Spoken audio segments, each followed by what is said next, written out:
ज्ञान की धारा परिवार के सभी सदस्यों को मेरा कोटि कोटि प्रणाम। जय श्री कृष्ण, राधे राधे। दोस्तों, आप सभी को आशा करती हूँ आप सभी सकुशल होंगे और स्वस्थ होंगे। दोस्तों, आज हम मार्गशीर्ष माह में आने वाली काल भैरव की व्रत की कथा का श्रवण करेंगे। भैरवाष्टमी के दिन इस कथा को आप एक बार अवश्य सुने। सबसे पहले दोस्तों, हम भैरवाष्टमी या कालाष्टमी का परिचय देखते हैं। सास ने कहा कि बहू, तुम्हें भैरवाष्टमी कृष्ण पक्ष के बारे में बताती हूँ, तो तुम ध्यान लगाकर सुनो। भैरव से काल भी डरता है, इसलिए भैरव को काल भैरव भी कहते हैं। पुराणों में भैरव को शिव का दूसरा रूप बताया गया है। भैरव को पोषक तथा भयानक माना गया है।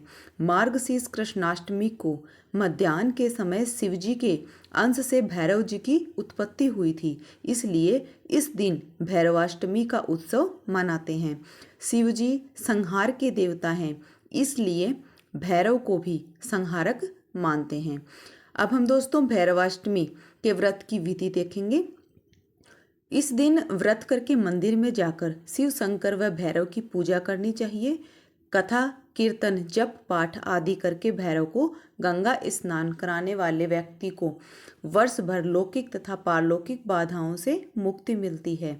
मंगलवार या रविवार को अष्टमी का विशेष महत्व है।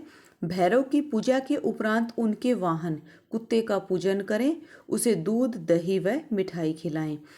काल भैरव सदा धर्म साधक, शांत तथा सामाजिक मर्यादाओं का पालन करने वालों की काल से रक्षा करते हैं।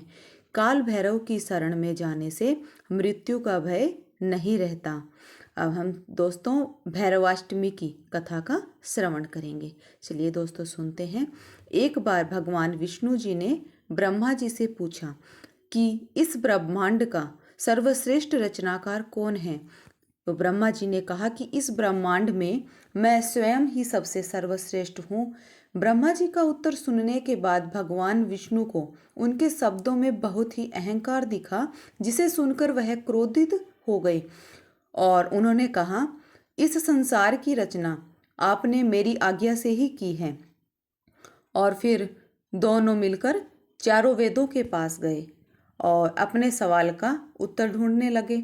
सबसे पहले वे ऋग्वेद के पास पहुंचे और उन्होंने ऋग्वेद से प्रश्न किया कि इस ब्रह्मांड में सर्वश्रेष्ठ कौन है। तो ऋग्वेद ने जवाब दिया कि शिव ही सबसे श्रेष्ठ हैं, वह सर्वशक्तिमान हैं और सभी जीव जंतु उन्हीं में समाहित हैं।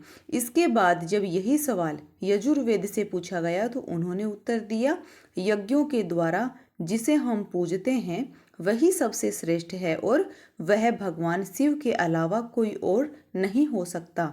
और सामवेद ने भी इसी प्रकार उत्तर दिया कि विभिन्न साधक और योगी जिनकी आराधना करते हैं वही सबसे श्रेष्ठ है और जो पूरे विश्व को नियंत्रित करता है वो त्र्यंबकम यानी भगवान शिव है।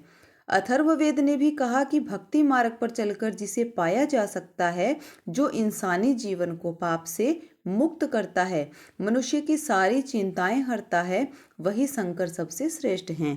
चारों वेदों के उत्तर सुनने के बाद ब्रह्मा जी का अहंकार शांत नहीं हुआ और वो उनके जवाबों पर जोर जोर से हंसने लगे।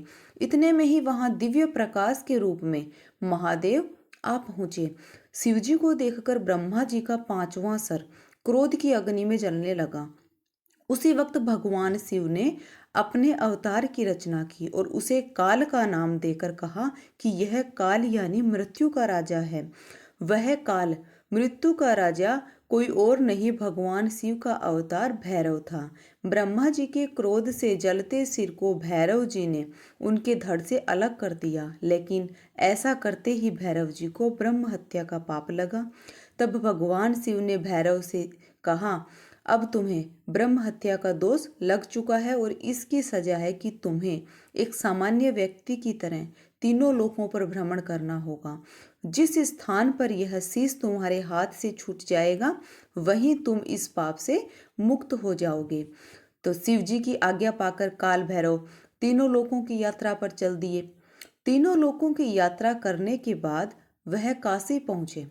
काशी भगवान शिव की नगरी है। वहां जहां वह बाबा विश्वनाथ के रूप में राजा के तौर पर पूजे जाते हैं। यहाँ गंगा के तट पर पहुँचते ही भैरव बाबा के हाथ से ब्रह्मा जी का शीश अलग हो गया और भैरव बाबा को ब्रह्म हत्या के पाप से मुक्ति मिल गई। काल भैरव के पाप से मुक्त होते ही वहां भगवान शिव प्रकट हो गए और उन्होंने काल भैरव को वहीं रहकर तप करने का आदेश दिया।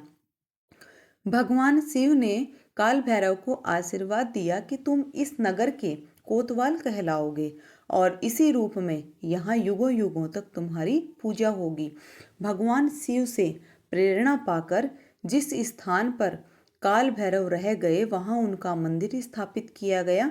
काशी में यह मान्यता है कि भक्तों को बाबा विश्वनाथ के बाद काल भैरव के दर्शन करना अनिवार्य है, अन्यथा बाबा विश्वनाथ के दर्शन अधूरे माने जाते हैं।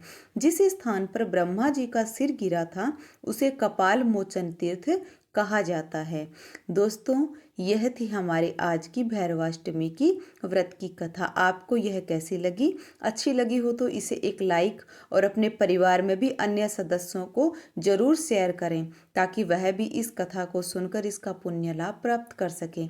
और कमेंट सेक्शन में एक बार ओम नमः शिवाय, जय भैरव बाबा अवश्य लिखें और आपके अपने इस चैनल ज्ञान की धारा को सब्सक्राइब कर बेल आइकन पर क्लिक करके ऑल नोटिफिकेशन पर क्लिक कर दें ताकि आपको मेरी ऐसी ही हर एक नई आने वाली ज्ञानवर्धक वीडियो का नोटिफिकेशन सबसे पहले मिलता रहे। तो चलिए दोस्तों, मिलते हैं अब हम एक नई वीडियो में और एक नई कथा के साथ। तब तक के लिए आप सभी को मेरा प्रणाम। जय श्री कृष्णा। राधे राधे दोस्तों आप सभी को।